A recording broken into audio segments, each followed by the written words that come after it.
So today I'm going to show you how to make some handmade fonts.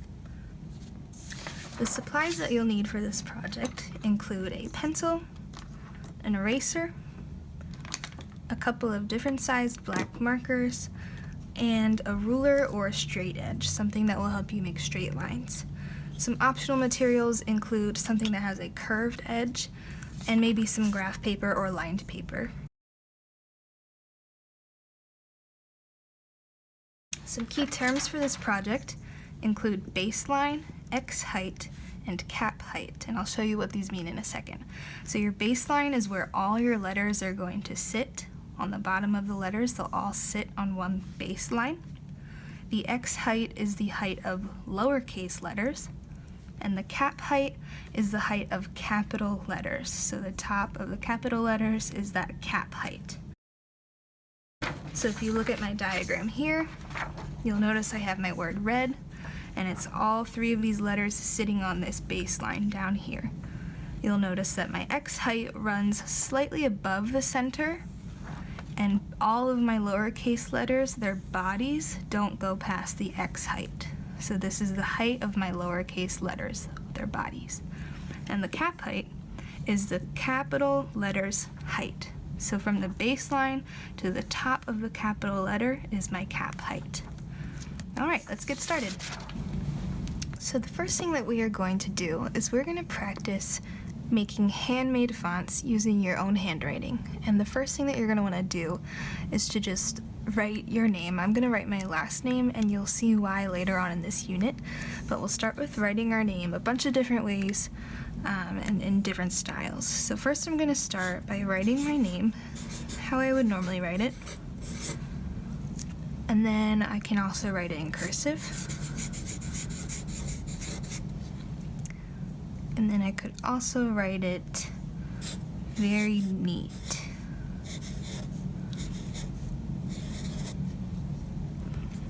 And now I'm going to do some experimenting.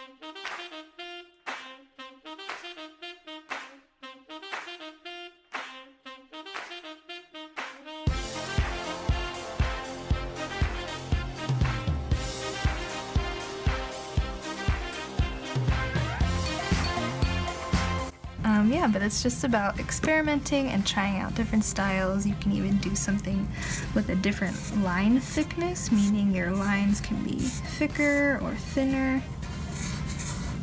They could be thick and thin, like that. Maybe they're all one thickness. Maybe it's something that looks like it has a shadow. So if you draw under the letters, you could also do like dots or something like boxy. So yeah, just experiment with as many different styles as you can come up with. Feel free to look at logos or brands that you're interested in and just see where it goes.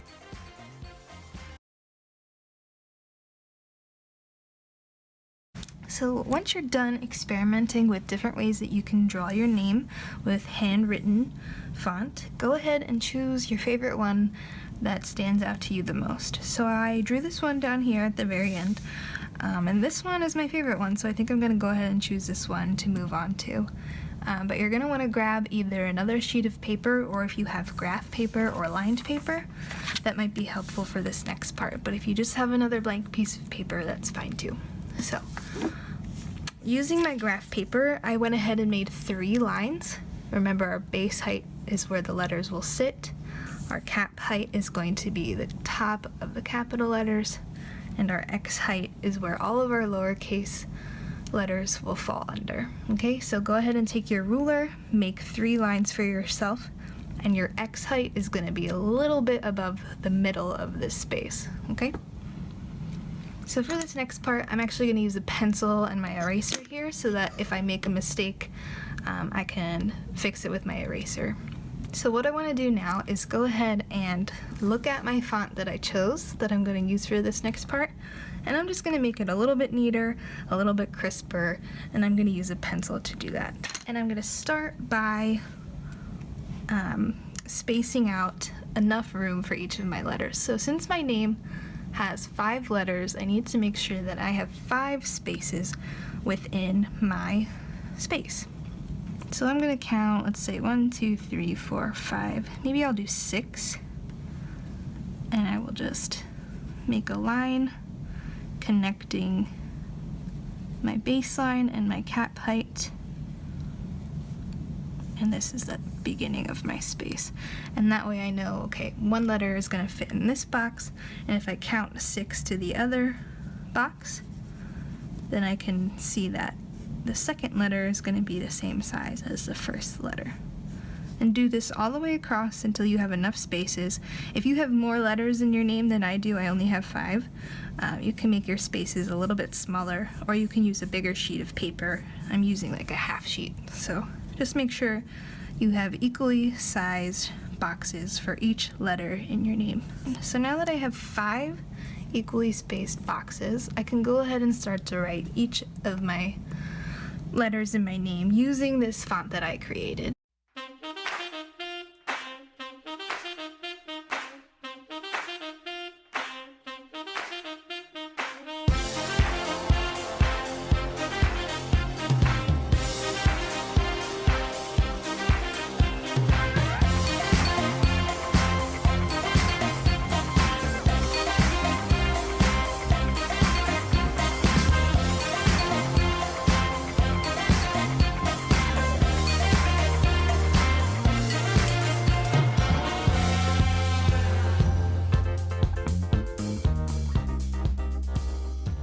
So we practiced making handmade fonts, and then we designed our very own font using our name.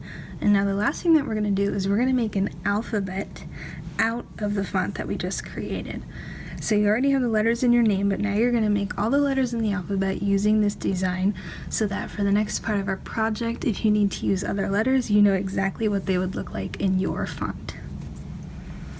So to make your alphabet, you're going to need a new piece of paper, and you want it to be 8.5 by 11. That's just regular paper size. It can be graph paper, lined paper, or blank paper. I'm just going to use blank paper.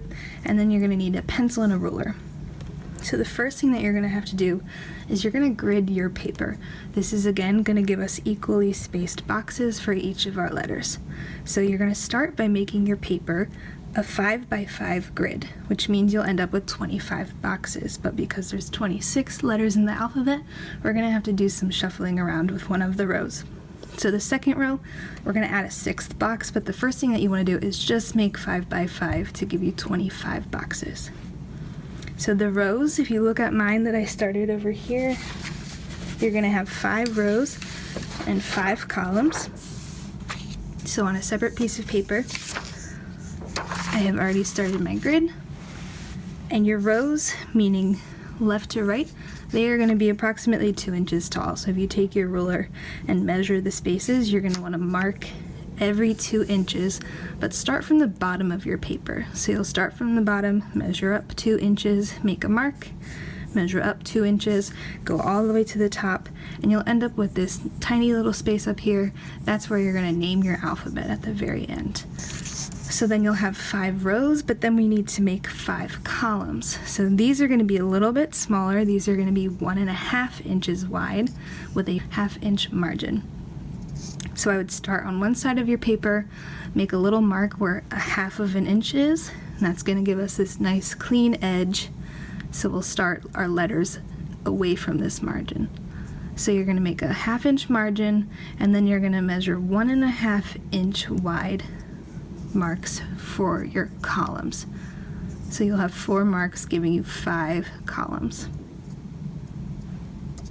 Now you'll notice I mentioned that we have to add a 6th box to our second row. So if you look at my second row here, the only difference is this row, your boxes are going to be 1.25 instead of 1.5. So go ahead and mark out all your rows, and then connect your lines going across and up and down. And this will give you 25 boxes, but in your second row, remember we have 1 1/4 inch instead of 1 1/2. That will give you 6 boxes. So we can sneak an extra letter in this row. So I'm gonna go ahead and connect my line and then I'll come back.